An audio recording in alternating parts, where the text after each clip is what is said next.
You ever look back on one single day and think, that was the moment everything changed? For me, it was my wedding day. Not because of the vows, not because of the flowers, not even because of the man I married. It was because of her. My mother-in-law. Yeah, I know. I know everybody's got their monster-in-law stories. The snide comments, the passive-aggressive digs, the constant need to be the center of attention. But mine? She didn't just make a scene. She didn't just throw shade. She went after me in the one way she knew would break me. She ruined my wedding dress. Hours before the ceremony. And listen, I could have done what I always did. Bite my tongue, hold back the tears, tell myself, she's just being dramatic, don't give her the satisfaction. But something in me snapped that day. Maybe it was the sight of red wine soaking through the lace I'd spent months saving for her. Maybe it was the look on her face, the little smirk she tried to hide when she pretended it was an accident. Or maybe it was just years of little humiliations boiling over all at once. Whatever it was, I didn't stay quiet, not this time.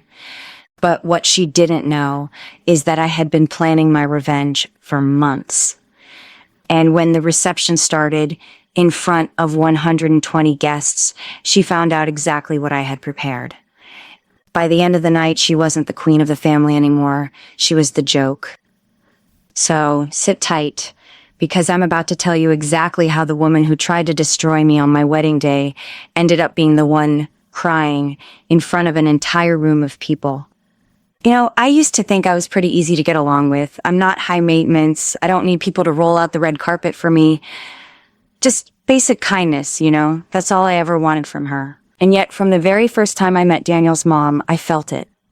That little sting in her eyes, like she was measuring me and already found me lacking. I remember the exact day. Daniel and I had only been dating for 4 months. He was over the moon about me, telling me, "Mom is gonna love you, don't be nervous." And I wanted to believe him. We pulled up to her house. It was one of those big, older suburban homes with shutters that had definitely seen better days. But she liked to brag about it like it was a castle. I brought a bottle of wine, picked up a bouquet of sunflowers, because I thought, who doesn't love sunflowers? Well, apparently her. She opens the door, looks at the flowers, and I swear to God, the first words out of her mouth were, "Oh, sunflowers. Those are rustic. Not thank you, not come in. Just that, rustic, like I'd shown up with weeds from the gas station." And then came dinner. I offered to help, of course. She waved me off like I was a nuisance, and I thought, okay, she just wants to host. Fine. But then she set this lasagna down in front of me and goes, "Daniel's ex used to make her own pasta from scratch. He just loved it." Can you imagine? First dinner, I haven't even swallowed my first bite, and she's already bringing up the ex. I laughed politely, but inside, I felt my cheeks burn. That was the moment I knew this wasn't going to be easy. The thing about women like her is they don't come at you head on. At least not at first. It's all these tiny, sharp cuts. Little comments that you could almost convince yourself weren't meant to sting, if they didn't pile up into something unbearable. Like, fast forward to Thanksgiving that year. My family lives 2 states away, so Daniel insisted we go to his parents'. I offered to bring dessert. I spent the whole morning baking an apple pie from scratch, peeling, slicing, the whole deal. I was so proud. I set it on the table, and before anyone could even taste it, she leaned over and whispered just loud enough for everyone to hear, "Oh, store-bought crust. That's fine, honey." It wasn't store-bought, and even if it was, who says that? Daniel squeezed my hand under the table, trying to smooth things over, but he never actually said anything to her. That was his thing. He'd give me these little looks, these silent apologies, but he never confronted her. "That's just how she is, babe," he'd say. Or worse, "She doesn't mean it like that." But she did. Oh, she absolutely did. Christmas was even worse. She handed out gifts, trash, sweaters, jewelry, this whole big show. And then it was my turn. She handed me this little bag. I opened it up, and inside was dish towels. Ugly, faded, discount-sweaters. And she goes, "Well, you'll need these if you're going to keep house for my son." Everyone laughed, like it was a joke. But it wasn't. Not to me. I forced a smile, but my stomach turned. And it wasn't just holidays. It was constant. Every family dinner, every phone call, there was a dig. "You wear a lot of black, don't you? Such a heavy color." Or, "Daniel likes his steak medium rare, not medium well. You'll learn." Always with this air of authority, like I was a temp filling in until Daniel's real partner came along. My friends noticed it too. After one birthday dinner, my best friend Leah pulled me aside in the parking lot and said, "Carl, that woman does not like you." I tried to laugh it off, like, "Oh, she's just protective of Daniel." But Leah gave me this look, one of those don't gaslight yourself looks. She saw what I was refusing to admit. Still, I kept trying. God, did I try. I'd show up with wine, with flowers, with thoughtful little gifts. I offered to help her cook. I complimented her decorations. I laughed at her stories. Nothing worked. She had already decided I wasn't enough. And the bridal shower. That was the first time she crossed from passive-aggressive into full-on sabotage. My maid of honor planned this sweet little afternoon at a local winery. There was cake, finger foods, a Polaroid station. It was supposed to be a happy memory. But who had to make it about herself? Of course. She showed up in a white dress.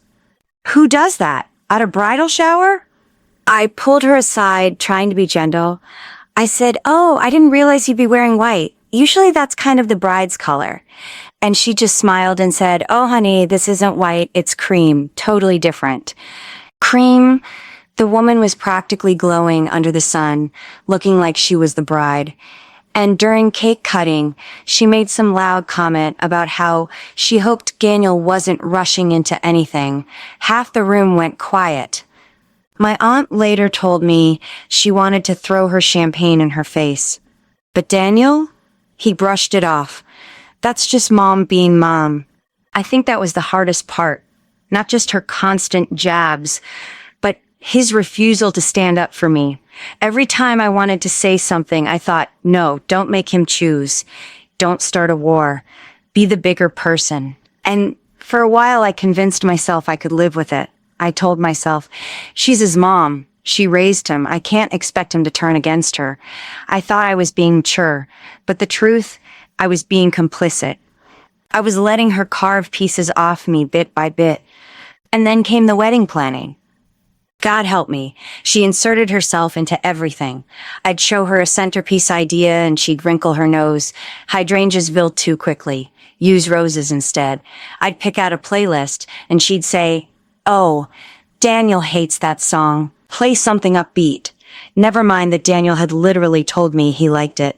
And don't even get me started on the dress shopping. She invited herself along one day. I didn't want her there, but Daniel begged me. "It'll mean so much to her," he said. So, fine. She came. I stepped out of the dressing room in the gown I eventually chose. Strapless, lace bodice, sweetheart neckline, the one that made me feel like a bride. My friends gasped. The consultant teared up. Even Daniel's sister whispered, "That's the one." And his mother? She tilted her head, pursed her lips, and said, Makes your shoulders look a little broad. Do you want Daniel thinking about football when you walk down the aisle?" I froze. My friends looked horrified. The consultant tried to cover with a polite, "Oh, I think she looks stunning," but the damage was done. I held my head high, smiled like it didn't matter, but inside I was crushed. That was her way. Every milestone, every joy, she found a way to sour it, to chip away at me, to remind me that in her eyes, I was never going to measure up. And still I kept quiet. I kept swallowing it. I told myself, just make it through the wedding. After that, it'll calm down. Oh, how wrong I was. Because when I tell you what she did on the morning of my wedding, ruining the dress was just the cherry on top of years of little humiliations. It wasn't an accident. It was her final move in a game I didn't even realize I'd been playing. The morning of my wedding, I swear I can still feel it in my bones. You ever wake up with that nervous, excited energy, like your body already knows it's about to live through something you'll never forget? That's how it was for me. My heart was racing before my eyes even opened. The hotel suite smelled like coffee and hairspray.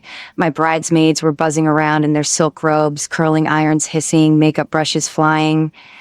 There was laughter, nervous chatter, the sound of Spotify's wedding morning playlist bouncing between love songs and throwbacks. It felt perfect. Like for once, everything was going right. And then the dress arrived. They brought it in on this padded hanger, wrapped in layers of garment bag and tissue. I swear the whole room went quiet when I unzipped it. There it was, the lace, the satin, the sparkle I'd dreamed about since I was little. Everyone gasped. My best friend Leah teared up immediately. "You look like you stepped out of a fairy tale," she said, and I felt it. I felt beautiful. That was the last pure moment I had that day. Because then, she walked in. No knock, no congratulations, just barged in like she owned the place. My mother-in-law. She had her hair shellacked into place, pearls at her throat, this smug little smile that already put me on edge, and she was holding a glass of red wine. Who drinks red wine at 10 in the morning? "Oh, don't you look lovely," she cooed, eyeing the dress like a cat circling a bird. I managed a polite smile. "Thanks," I said, trying not to let her energy ruin mine. She stepped closer, swirling the glass in her hand. Too close. Way too close. I swear to God, time slowed down. 1 second she was rambling about how Daniel cried when I wore lace at my wedding, and the next, the glass tipped. Deep red, staining everything in its path. The sound of liquid hitting fabric. It was like a gunshot. My breath caught in my throat as I looked down. A jaded, spreading bloom of crimson right across the bodice of my wedding dress. My bridesmaid screamed. Leah dropped her curling iron. Someone gasped so loudly it echoed. And me? I just froze. Because in that instant, it felt like everything shattered. The months of planning, the savings, the fittings, the fairy tale, all of it ruined in one careless, calculated flick of her wrist. "Oh no!" she cried, pressing her hand to her mouth in this Oscar-worthy performance. "I'm so clumsy! How could I? Oh dear, I'm just mortified." But her eyes told the truth. She wasn't horrified, she was satisfied.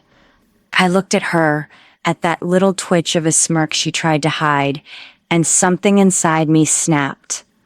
My bridesmaids sprang into action, blotting, dabbing.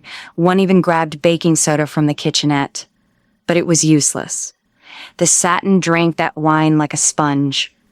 I stumbled back, hands shaking, tears stinging my eyes. "Why would you bring red wine near my dress?" I whispered. My voice was so small, I barely recognized it. She pouted, tilting her head like a scolded child. "Oh, sweetie, I didn't think. I just wanted to toast my new daughter-in-law. Can't I even celebrate?" "Celebrate? With wine in hand, inches from white lace? Who does that?" Leah stepped between us, eyes blazing. "That wasn't an accident," she snapped. But my mother-in-law gasped like she'd been slapped.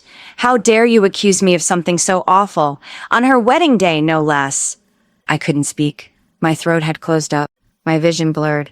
I stumbled into the bathroom, clutching the sink. My reflection looked back at me. Makeup half done, hair curled, dress stained, my dream wrecked. And the worst part, for a moment, she won. She got exactly what she wanted. Me, broken, small, humiliated. I sat there, hands gripping porcelain, fighting back sobs. My chest ached like it might cave in. All I could hear was her fake crying in the next room, my bridesmaids arguing with her, the frantic whispers of damage control. It was Leah who found me. She knelt down, grabbed my hands, and looked me dead in the eyes. "Listen to me," she said. "You have two choices. You can cry through your wedding and let her ruin it, or you can stand up, walk out there, and show her she can't touch you. Which one is it going to be? Her words burned into me. I felt this shift, like a string had finally snapped inside me. I wasn't going to let her have this. Not my wedding, not my happiness, not anymore. I stood up, wiped my tears, and looked at the wreckage of my dress. The stain was still there, glaring at me like a wound. But underneath it, I was still me, and she couldn't take that away. So I made a decision right there in that bathroom. She thought she'd humiliated me, but by the end of the night, it would be her standing in shame, and I had the perfect stage waiting, the reception. I remember walking out of that bathroom like I was stepping onto a stage. My face was calm, my back was straight, but inside, my heart was pounding so hard it rattled my ribs. The stain was still there, this ugly, jagged splash of red that no amount of blotting could disguise. And my mother-in-law, she was sitting on the sofa like a queen who had just conquered new land, smug, composed, pretending to be worried. "Oh, sweetheart," she said in that syrupy voice of hers, "I'm just so clumsy. I don't know how to make it up to you." Leah muttered, "Try disappearing," under her breath. I almost laughed. Almost. Instead, I just looked at my mother-in-law, looked at her and thought, "You think you've won, don't you? You think this is the story people will remember, that I was the bride who couldn't even keep her dress clean, that you humiliated me on my own day. But you've forgotten one thing. I've got a voice, and you gave me an audience." That's when the idea sparked. Not a neat little plan, not a perfectly sketched outline, just the raw, blazing thought that if she wanted a show, I'd give her one she'd never forget. So I got through the ceremony. My hands were shaking, my heart was pounding, but I got through it. Everyone was whispering about the stain. Of course they were, but I kept my chin up. Daniel squeezed my hand so tightly, whispering, "Ignore them. You're beautiful." I wanted to believe him. But deep down, I knew the whispers weren't the end. Not for me, not for her. By the time we made it to the reception, the fire in me was burning so hot, it kept me upright. The ballroom glowed with fairy lights, tables dressed in white linen, candles flickering, laughter filled the air, glasses clinked, people hugged. On the surface, it was perfect. But beneath it, I was carrying this storm. And then I saw her. She was already working the room, smiling, laughing, playing the grieving martyr who'd accidentally ruined her poor daughter-in-law's big day. I overheard her once whispering to a cousin. She was so upset, bless her heart. Some girls just aren't strong enough for the stress of a wedding day. That was it. That was the breaking point. That was when I decided she wasn't walking out of that building untarnished. I went to the bar, ordered water, not wine, not champagne, just water, because I needed my head clear. And then I started to think, not about the stain, not about the whispers, about her, about every little jab she'd ever made, the way she joked that Daniel could do better, the way she told me I'd never be part of the family, not really, the way she treated me like I was an intruder, not the woman her son chose. This wasn't just about a dress. This was about every time she tried to cut me down. And tonight, I was done being cut. So when the DJ announced the speeches and everyone started clinking their glasses, I knew my moment had come. Leah squeezed my hand. "Don't hold back," she whispered. And I didn't plan to. I stood up, my wine-stained dress catching the light. A hush fell.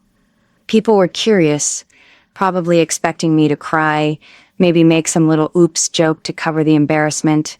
But instead, I picked up the mic and smiled. "My dress is ruined," I said, clear as a bell. A ripple went through the crowd. "You've all noticed it, I'm sure. Hard not to, right?" A nervous laugh scattered across the tables. My mother-in-law sat up straighter, her lips twitching into what she thought was a supportive smile. "But what you don't know I continued, my voice steady. See, while I was getting ready this morning, my sweet mother-in-law decided to stop by with a glass of red wine at 10 a.m. in a room full of white satin. Gasps, real ones this time. She shifted in her seat, but I didn't give her a second to speak. She spilled it right across me, and I'm supposed to believe it was an accident. But you know what? I've decided not to be embarrassed anymore. Because this stain, it doesn't say I was ruined. It says I survived, and it says she failed. The room went dead quiet. I swear you could hear the clink of a fork hitting a plate at the back table. Then I turned, looked her straight in the eye, and smiled. So tonight, while we're celebrating love, I just want to say thank you. Thank you for reminding me that no matter what you try to take from me, I'll always stand taller. And I'll always have the last word. The crowd erupted. Applause, cheers, a few people even whistled. Daniel wrapped his arm around me, proud and protective. And my mother-in-law? She sat there, red-faced, her supportive smile cracking into something bitter. And that was only the beginning. Because the real revenge, that came next. When I put that microphone down, I thought maybe that would be it. A sharp jab, a clear truth, and enough shame to make her sit in her chair the rest of the night wishing she could disappear into the carpet. But then I saw her face, and it told me everything. She wasn't embarrassed. She wasn't even sorry. She was angry. Angry that I had dared to take control of the story. Angry that I hadn't folded, hadn't sat there with a ruined dress and watery eyes while she smirked behind her champagne flute. She leaned over to one of Daniel's aunts and whispered something, shaking her head, rolling her eyes. And that was when I knew. If I left it there, she'd spin the whole thing back around before the night was over. By tomorrow morning, the family group chat would be flooded with her version. It was just an accident, but of course she overreacted. She's always been dramatic. You know how she is. No, not this time, not anymore. I'd been silent for years, letting her little dig slide, letting her take jabs at my cooking, at my job, at the way Daniel and I decorated our apartment. I'd smiled through the holidays while she gave Daniel gifts like cologne and sweaters, then handed me oven mitts and a cookbook titled Cooking for Beginners. I'd swallowed every bitter comment, every smirk, every undermining move. But tonight, I wasn't swallowing anything. The toasts went on. Daniel's best man, his sister, a couple of friends. Everyone laughed, clinked glasses, dabbed at their eyes. And then it was her turn. Of course she had prepared something. She rose slowly, like a monarch rising to address her subjects. Everyone clapped politely. She smiled sweetly, adjusted her pearl necklace, and took the microphone. I just want to say, she began, her voice soft and trembling with fake emotion, how proud I am of my son. He's always been such a caring, wonderful man, and now he's chosen a partner to walk beside him. Someone strong. Someone who hopefully can learn to be as generous and patient as Daniel is. I felt my stomach drop. Did you hear that? That little poison slip? Hopefully can learn. A compliment with barbed wire wrapped around it. The crowd shifted. Some people chuckled awkwardly, others just stared. And she smiled wider, emboldened by her own performance. Marriage isn't easy, she went on, her tone dipping lower now, like she was speaking just to me, but with everyone watching. It takes humility, compromise, a willingness to admit when you've made mistakes. I just hope our new bride understands that family comes first, always. She handed the mic back to the DJ like she just delivered wisdom from the mountaintop. People clapped, polite, uncertain, not knowing what else to do. She sat down, folded her hands in her lap, and glanced at me with that tiny smirk. That smug, what are you gonna do now smirk. And, that was it. That was the last straw. I stood. Daniel tried to tug me down gently, whispering, "Let it go, baby, please." But I shook my head. No, this wasn't just about me anymore. This was about every single woman who'd ever been told to keep the peace while someone else spit venom in her face. I walked up, took the mic, and turned to face the entire room. I started, my voice calm but steady. I wasn't going to say more tonight. I thought maybe I'd keep it classy, let things go. But apparently, not everyone knows when to stop. All eyes on me. My mother-in-law stiffened, her lips pressed so tight they almost vanished. So let's talk about family, since that's the word of the evening, I continued. Family is supposed to support you. Family is supposed to lift you up, not tear you down. Family is supposed to walk into your dressing room on your wedding day and tell you you're beautiful, not throw red wine on your gown. Gasps. Real, sharp gasps. Heads turned toward her table. She shifted, crossed her arms, glared. And humility? I said, my voice rising now. Let me tell you what humility looks like. It looks like swallowing every insult for years just to keep the peace. It looks like pretending not to notice when your future mother-in-law buys your fiancé a vacation package for two and then looks shocked when you assume it includes you. It looks like sitting at Thanksgiving dinner, smiling through the jokes about how you don't know how to cook like she does, and then washing the dishes alone while she takes credit for the meal you made. The crowd was murmuring now, some nodding, some covering their mouth. Daniel's cousin mouthed, "Oh my God." And tonight humility looked like me standing at the altar, in a stained dress, pretending it didn't matter. But it does matter. Because this isn't just about a dress. This is about control. This is about someone who cannot stand not being the center of attention. Someone who would rather ruin her son's wedding than admit she's not the bride anymore. I let that sink in. The silence was thick. Then I smiled, calm as ever. So thank you, I said again. Thank you for proving to everyone here exactly who you are. Because I don't ever want to hear again that I'm too sensitive, or dramatic, or difficult. You all saw it with your own eyes. You all heard it. And from this day forward, I'm done covering for her. The room exploded. Some people clapped, others gasped louder, a few whispered frantically to each other. And she went pale, then flushed red, her hands trembling in her lap. I handed the mic back to the DJ and walked straight off the stage. Daniel followed me, his eyes wide. Holy baby, that was... wow. He pulled me into a hug. I've never been prouder of you. But that wasn't the end. Because as the night went on, people started avoiding her. Guests who usually hung on her every word walked past without stopping. Some even gave her sharp looks. Daniel's sister whispered to me, "Thank you." Someone finally said it. Even his uncle, who'd always been her ally, shook his head and muttered, "She went too far this time." And the best part? When the cake was brought out, the DJ, God bless him, called me and Daniel up for the first slice. Not her. Not the so-called matriarch. Me. Us. The bride and groom. The way it should have been. I caught her watching from her table, her fork untouched, her lips tight. For once, she wasn't the star. She wasn't even on the stage. She was just a woman who'd been exposed.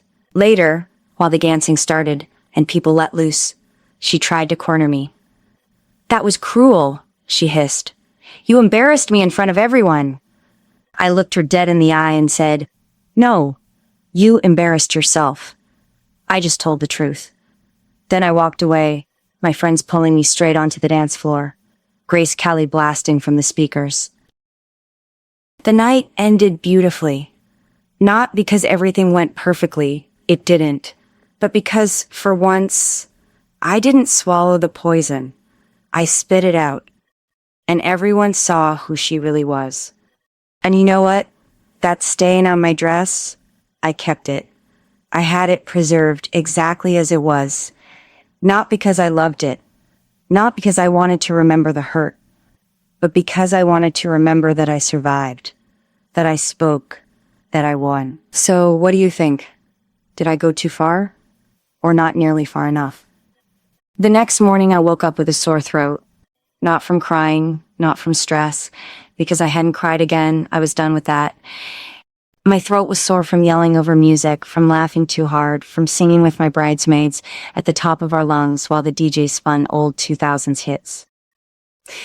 Daniel was sprawled next to me, one arm over his face, the other loosely around my waist. He groaned when sunlight hit the curtains. "Remind me never to let Uncle Rick order shots again," he mumbled. I laughed, and for a moment, it was just us.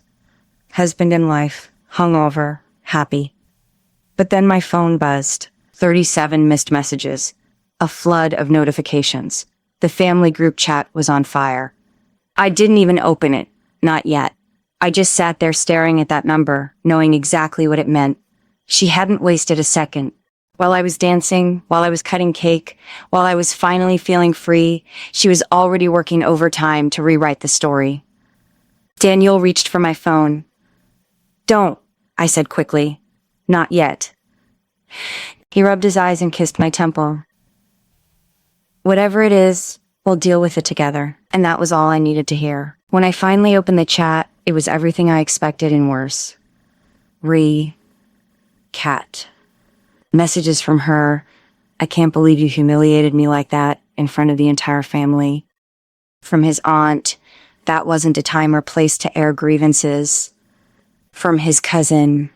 "Honestly, I think you overreacted. It was an accident." And then dozens of little heart emojis, thumbs ups, and so true reactions to her messages.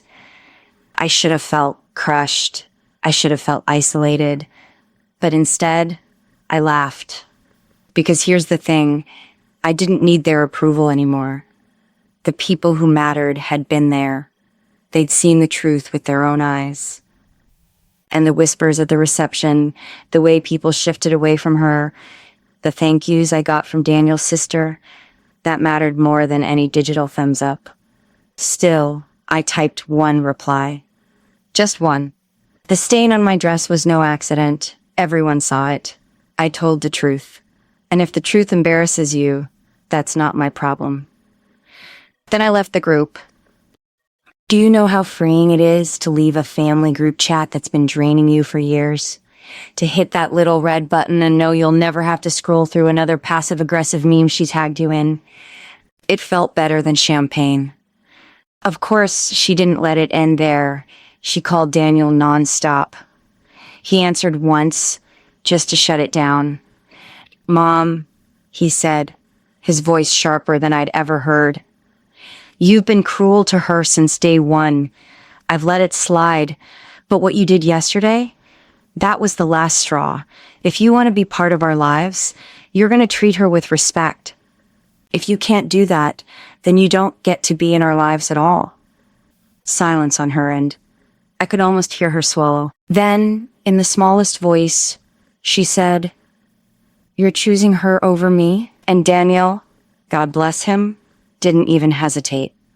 "No, I'm choosing my wife. You shouldn't thought about that before you tried to ruin her wedding." Then he hung up. After that, things shifted. We didn't cut her off completely, not at first. We saw her on holidays, birthdays, the occasional family dinner. But the dynamic had changed. People were cautious around her. They'd seen her mask slip, and you can't unsee that. She tried to regain control, but it wasn't the same. Her authority, her little throne at the center of the family, gone. And me, I finally felt free to take up space. At Thanksgiving, when she tried to take credit for the turkey I'd cooked, Daniel's sister piped up, "Actually, she made it, and it was amazing." At Christmas, when she made a snide remark about the dress I wore, one of the cousins laughed and said, "Careful, you don't want to end up in another speech." Even Uncle Rick, the same one who'd always winked at her little digs, started rolling his eyes when she opened her mouth. She'd made herself the villain. All I'd done was hold up the mirror. But here's the part I didn't expect. Over time, people started coming to me quietly. His sister, his cousin, even an aunt who had liked her messages in the group chat.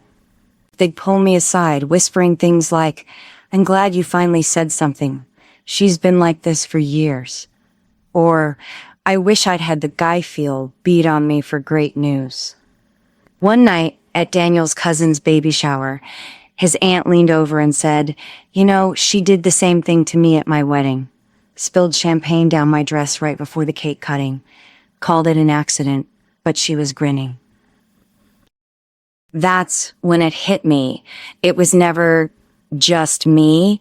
I wasn't the first. I was just the first one to fight back in public. And maybe that's why it stuck. Because after that night, her power shrank. Not overnight, not instantly, but steadily. People stopped protecting her feelings at the expense of their own. They started calling her out, pushing back, refusing to play along. She hated it. You could see it in the way her smile tightened, the way her eyes darted when someone cut her off. But she couldn't undo it. Once people see you for who you are, you can't stuff the truth back in the box. Years later, yes, years, I still have that dress. It hangs in a preservation box in the back of my closet. The stain's still there, dark and defiant. Every so often, I pull it out, not to cry, not to mourn, but to remind myself. Because that stain isn't just wine, it's a line in the sand, before and after. The day I stopped swallowing my voice and started using it. And every time I look at it, I remember the sound of applause echoing through that ballroom. I remember Daniel's arms around me, whispering, "You were incredible." I remember the look on her face when the mask cracked. That dress, it's not ruined. It's a trophy.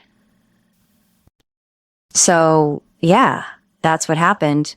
The mother-in-law who thought she could ruin me ended up being the one ruined in front of everyone.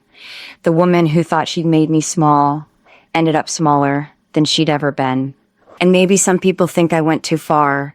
Maybe they think I should have just smiled, kept the peace, let it go. But to them I say this: if you'd spent years being chipped away at, if you'd watched the happiest day of your life get splashed with red because someone couldn't stand to see you shine, would you really stay quiet? Because I couldn't, not anymore. So I'll ask y'all, what do you think? Was I too harsh? Did I take it further than I should have? Or was I finally just doing what every daughter-in-law who's ever been pushed around has dreamed of doing?